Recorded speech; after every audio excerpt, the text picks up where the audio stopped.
guys, for today's video, ayan, magbibigay tayo ng reaction dito kahit kuya. Tama nga naman si kuyang vlogger. Kung alin pa yung sikat na sikat at meron ng kakayanan sa buhay, yun ang binibigyan nila ng tulong. Bakit hindi yung mga humihingi ng tulong sa kanilang comment section? Dahil nga ba sa hindi sila sikat at maliliit lang sila?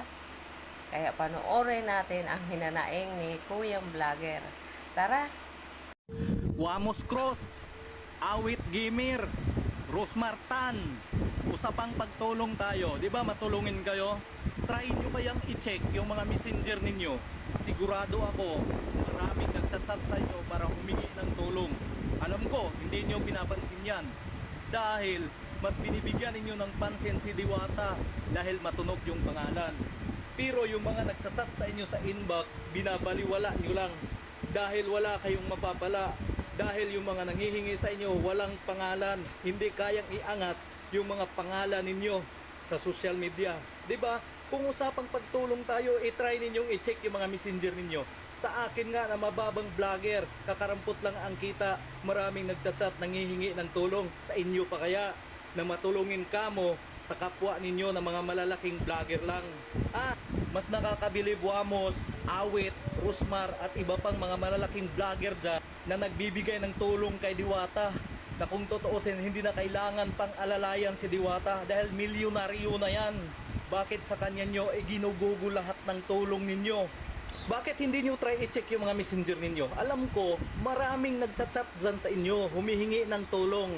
Pero dahil yung mga nanghihingi ng tulong sa inyo, walang pangalan, mababang tao lang, kaya dinididman nyo lang yung mga chat nila sa inyo na paghingi ng tulong. Diba? Tama ako o tama ako?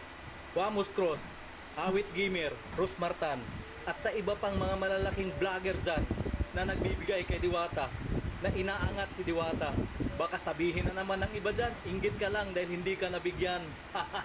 Hindi ako naiinggit, boy. Alam ko hindi naman talaga natin kayang diktahan si Wamos, si Awit, si Rosmar at yung iba pang malalaking vlogger dyan na diktahan sila kung sino yung gusto nila bigyan ng tulong.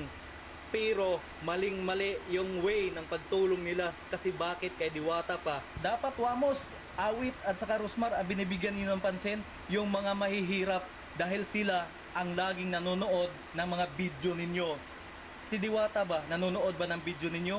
Nagsishare ba si Diwata ng mga video ninyo? Hindi. Pero bakit si Diwata yung pinagtuunan ninyo ng pansin na bigyan ng tulong? Kung totoosin, wala na yung time. O diba?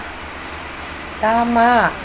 Dapat yung maliliit na humihingi ng tulong, yun yung kanilang binibigyan ng atensyon. Hindi yung kung alin yung sikat na marami ng pera.